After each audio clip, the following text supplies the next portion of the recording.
நல்ல நேரத்துல வந்து இந்த ஊரை காப்பாத்திட்டம்மா.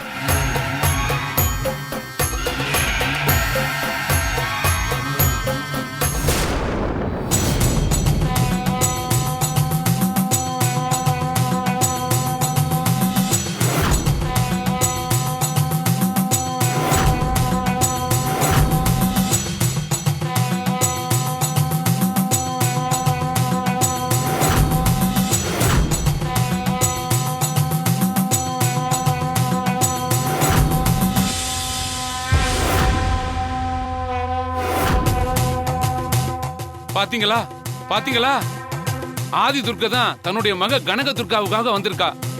வந்தவ தான் கடமையை செஞ்சுட்டு மாயமாவும் மறைஞ்சிட்டா. ஆத்தா ஆத்தா கருணையே உன் கருணை ஆத்தா. கருணையே கருணை. ஓம் சக்தி அம்மா தாயே, கனக துர்கா தாயே, கனகதுர்கா தாயே போற்றி போற்றி.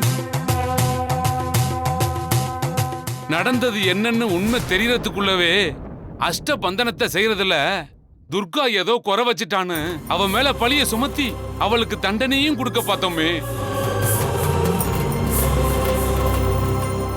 தாம் மேல வைக்கிற உண்மையான பக்திக்கு ஒரு பிரச்சனைன்னா அத எந்த தாயும் பார்த்துக்கிட்டு சும்மா இருக்க மாட்டா.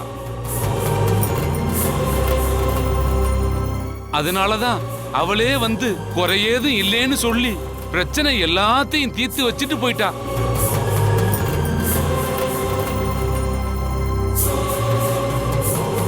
துர்கா முழு பக்தியோட பூதவனத்துக்கு போய் யாகம் வளர்த்து அது மூலமா சிலைய மீட்டெடுத்த.